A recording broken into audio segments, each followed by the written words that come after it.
Aturan baru pinjol 4 April 2025 ya, OJK terbitkan syarat pinjol bisa turunkan DC lapangan ya. Nah ini buat teman-teman ya yang mungkin saat ini gagal bayar atau kredit macet, perlu kamu ketahui ini ya, buat jaga-jaga atau antisipasi ya terhadap pinjol-pinjol yang teman-teman pinjam ya, baik mungkin Indosat, pinjam yuk, kredito, kredit pintar, ada kami, kredito dan sebagainya. Oke, jadi apa yang harus teman-teman ketahui saat pinjol itu sebelum menerjunkan ini ya, debt kolektornya melakukan penagihan ke tempatmu ya. Jadi yang pertama teman-teman perlu lakukan yaitu ya ini ya, harus ada peringatan terlebih dahulu ya. Jadi kalau nggak ada peringatan ya kamu jangan respon itu kalau ada orang datang ke tempatmu ya, debt collector. Karena minimal dia harus melakukan ini pemberitahuan resmi secara digital ya kepada teman-teman yang belum bayar, minimal lewat email, SMS atau aplikasi sebelum menerjunkan DC ke lapangan, debt kolektornya ke lapangan ya.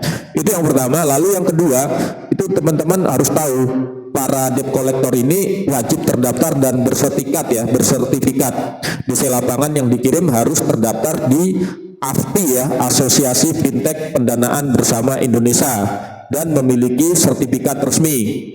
Oke, kalau nggak ada itu nggak usah, artinya itu ilegal ya teman-teman, tidak sesuai aturan OJK dan AFPI ya. Lalu yang ketiga yaitu dilarang menggunakan kekerasan atau intimidasi ya. Nah kalau teman-teman untuk antisipasi bisa mendokumentasikan, nanti bisa melaporkan ya bila emang mereka melakukan penagihannya tidak sesuai dengan prosedur. Oke, nah selanjutnya apa? Nah selanjutnya yaitu ini jam kerjanya itu diatur teman-teman, tidak bisa datang malam hari atau di hari libur. Jadi yaitu Senin sampai Jumat saja, dan itu jam 8 pagi sampai jam 6 sore ya. Tidak boleh di luar jam tersebut, dan pada hari libur itu nggak boleh ya, Sabtu Minggu. Oke, nah nomor 5 yaitu teman-teman juga diberikan kesempatan ya untuk melaporkan kalau emang terjadi pelanggaran. Makanya tadi harus ada dokumentasi ya saat mereka melakukan penagihan, apakah mereka debt kolektor resmi atau bukan, ataukah mereka juga melakukan intimidasi atau tidak.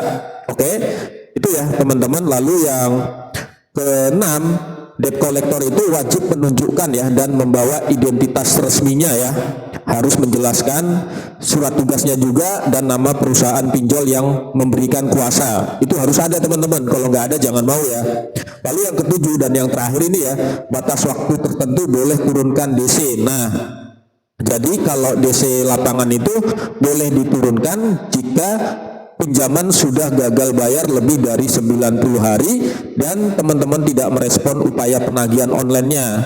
Nah jadi baru mereka boleh menurunkan DC lapangannya ke rumahmu ya, melakukan penagihan setelah 90 hari semenjak teman-teman itu tidak melakukan angsuran itu tadi, pembayaran ya. Nah itu ya teman-teman, pastikan didokumentasikan juga ya, dan itu harus kamu ketahui supaya tidak ada ini debt kolektor ilegal yang tahu-tahu datang ke tempatmu lakukan penagihan secara paksa. Selamat beraktivitas, terima kasih.